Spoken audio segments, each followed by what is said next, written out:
really struggling with this teaching thing, okay? Just forgive me. He calls us friend, okay? We're going to hit it home with this. So, what's the difference between a slave and a friend? Before we get into that, can someone from Group 3 read John 15, 13 through 17? 13 through 17.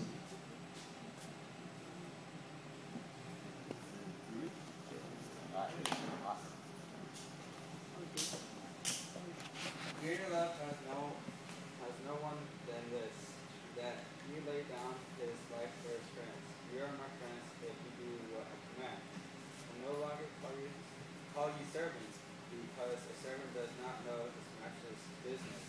Instead, I have called you friends, for everything that I learned from my Father I have made known to you. You did not choose me, but I chose you and appointed you to go and bear fruit that will last. Then the Father will give you whatever you ask in my name. This is my command of each other. Okay, so let's do this. So, what's the difference between being a slave and being a friend?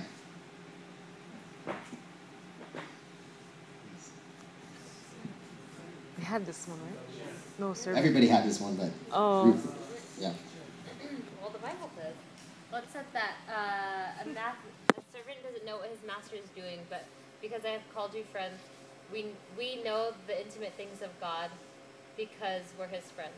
If we were just servants, we wouldn't have that kind of bond with him. We'd go and do our job and come when he beckons us, and just do that kind of thing without like having the willingness or not the willingness to do it or the intimacy to do it. But then when you have friends with somebody, you know everything. I mean, you don't know everything about them, but you know like the juicy part. The juicy part, the good part. Juice. Okay, good. Love juice. And so, before I get into it, what does God say is the greatest way to be someone's friend? Lay down their life. Okay? So we get that right off the bat, is that greater love has no one than to lay down one's life for his friends. Okay? But anyway, so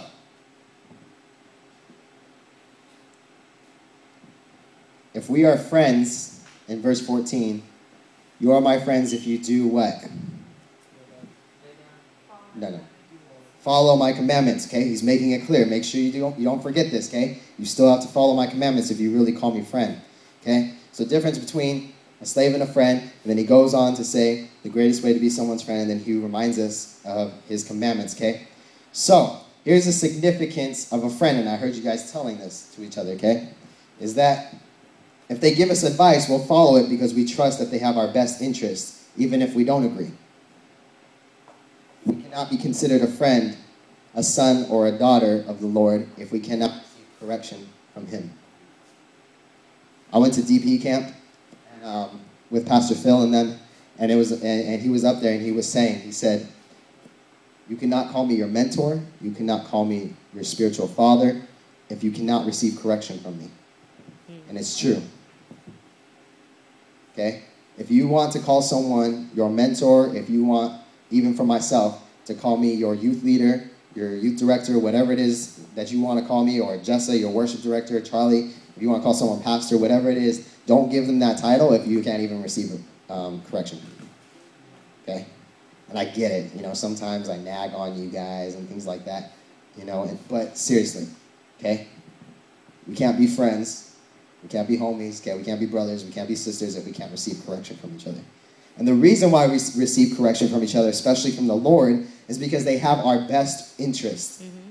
They're not just saying those things to destroy you or to hurt you, but they're saying those things because they have the best interest for you, okay? Real quick, for those of us that serve in the ministry, which is pretty much our whole church, yay, give yourselves a pat on the back, okay? You serve Jesus Christ, you do something, you do projector, you pass out, the greetings or whatever, okay? One of the speakers at convention, I really don't remember who it was, but they were saying how if you serve yourself, even if you're doing things for the kingdom, if you're a pastor, if you're an evangelist, whatever it may be, if you're doing it for yourself, that's when we get burnt out. But if we're doing something for the Lord, we'll continue working and we'll continue giving all our effort and we'll never be burnt out. Because when we understand that we're doing it for the King, then it would change our perspective. We wouldn't become burnt out. It wouldn't become such a drag to go to work. Come on, some of us that work. Don't lie, sometimes you don't want to go to work, right? Yeah, I feel that, okay? But when it comes to serving the King, you would never get tired of sweeping the floors. You would never get tired of setting up the equipment.